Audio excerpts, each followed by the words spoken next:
Le combat est sur Bein Sport, parce que je sais que vous allez tous demander ça dans les commentaires. Le combat est sur Bein Sport. La réunion commence à 3h du matin et le combat sera vers 5h du matin. Ok? Alors arrêtez de poser la question. Toutes les réunions de boxe, ça démarre à 3h du matin. Donc tu mets ton réveil et tu cherches le combat. Si t'as pas la chaîne, tu te tapes un streaming.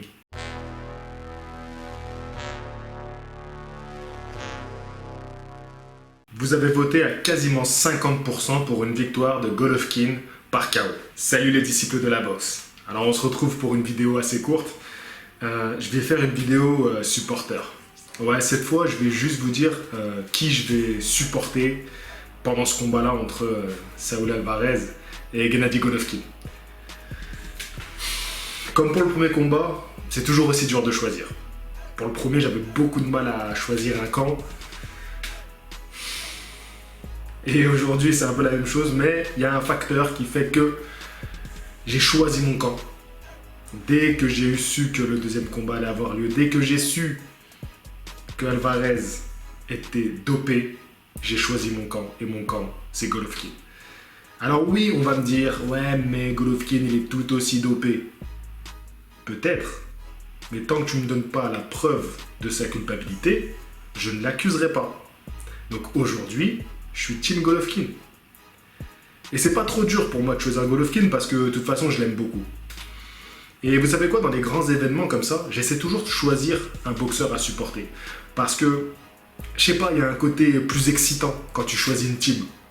Alors bien sûr, je serais pas dégoûté si Alvarez gagne parce que c'est un boxeur que j'ai toujours aimé, que j'ai toujours admiré. Je serais un peu déçu pour la boxe. Parce que je l'ai déjà expliqué dans ma vidéo coup de gueule, c'est pas très bon pour notre sport. Mais en même temps, ce combat-là, il est tellement excitant pour nous fans de boxe. Regardez le nombre de personnes qui en parlent en ce moment. En plus, pour le coup, cet été-là, on n'a pas eu grand-chose. L'année dernière, on avait eu Conor McGregor contre Floyd Mayweather, ça avait fait beaucoup de bruit. Là, cet été, ça a été un été plutôt calme. Il n'y a pas eu de gros fights.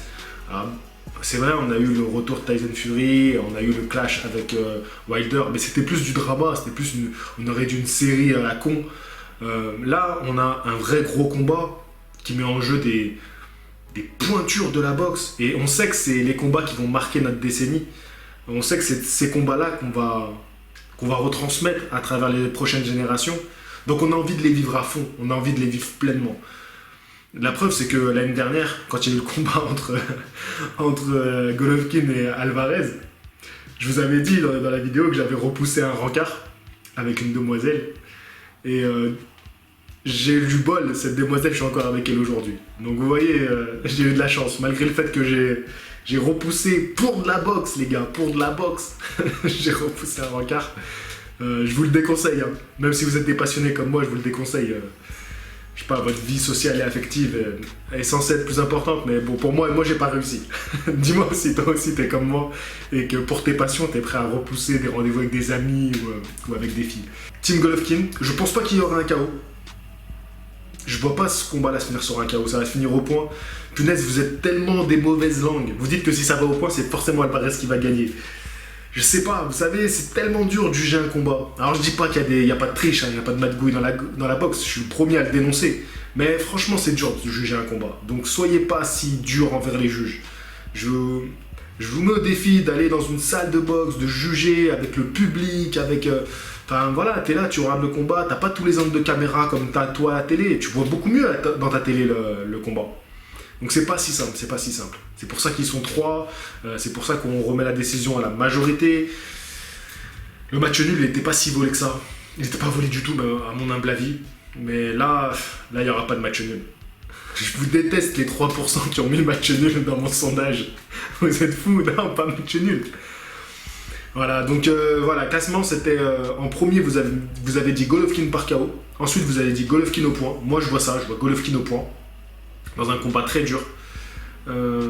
Après, vous avez mis Alvarez au point, Alvarez par KO et match nul. Je crois de tête, comme ça, c'est ça le classement. De toute façon, après, on s'en fout un peu. Je sens que là, dans les commentaires, c'est les gens qui parlent avec le cœur. J'aime bien ceux qui ont taclé en disant oui, j'étais dans les 9% qui avaient dit que Porter allait gagner au point. Vous êtes des malins, vous surfez sur la vague parce que vous avez réussi avant. Ça sera pas comme ça à tous les coups, les gars. Alors si c'est comme ça à tous les coups, tu me donnes les tuyaux et comme ça je vais parier à la Française des Jeux à chaque fois. Bon, voilà, c'était une petite vidéo où juste je laisse parler mon cœur. En général, j'essaye d'être le plus neutre possible. J'essaye. C'est pas toujours possible. Mais on laisse toujours transparaître un petit peu des préférences. Et je suis honnête avec vous quand je dis que j'ai des préférences pour tel ou tel boxeur. Là, pour le coup, voilà, Team Golovkin, je vais le supporter à fond. Vraiment, je vais me mettre à fond dans le combat comme ça fait longtemps que je ne l'ai pas fait. C'est vrai que ça fait des années que je me suis pas mis à fond derrière un boxeur. C'est comme ça, la boxe elle a évolué, elle a changé, elle est devenue beaucoup plus tactique. Je pense que ça serait encore un combat très tactique. Ça va ressembler au premier, à mon avis. Ah oui, je voulais dire un truc, ça me revient.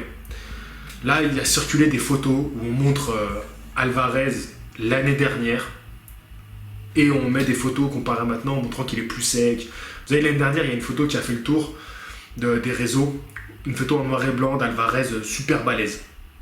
Ils ont ressorti cette photo avec une photo de lui à l'entraînement. Mais est-ce qu'on compare les dates exactes par rapport au jour de la pesée? Est-ce que c'est la même période? C'est simple de dire oui, regardez, là il était super balèze, là regardez comment il est. Tu le prends il y a un mois, il était plus balèze, tu vois, là il est plus sec parce que ça se rapproche de la pesée. J'aime pas ça, j'aime pas quand on fait ces comparaisons-là parce que, tu sais, sur une photo, en plus tu te remets sur une photo selon l'angle, selon l'éclairage, photo noir et blanc, photo à la fin de son entraînement, à la salle, avec la lumière, c'est tellement facile de jouer sur ça pour faire paraître un mec massif ou un mec super sec. Il n'y a pas longtemps, je vous avais fait une vidéo par rapport, quand l'annonce sur le clan Buterol était tombée. Je voulais faire une petite vidéo, je suis sûr que ça va durer encore 10 minutes. C'est incroyable, j'arrive pas à me restreindre. Bref, je vous avais dit que j'avais regardé plusieurs pesées d'Alvarez sur différents combats. Et j'étais remonté assez loin quand même. J'avais juste regardé sur internet la pesée, pour voir comment il était sec au moment de la pesée. Et Alvarez, il est tout le temps super sec. Hein. Donc vous verrez pendant la pesée là, et cherchez des vidéos de lui au pesée, vous verrez comme il est sec. Donc c'est pas si étonnant que ça. Bref, c'était pas le sujet. Le sujet c'était juste pour vous dire, soyez fiers de supporter un boxeur. Moi je vais supporter Golovkin. Ça veut pas dire que mon monde il s'arrête s'il perd. Ça veut pas dire que je vais rager en disant ouais non, il aurait dû gagner ce combat.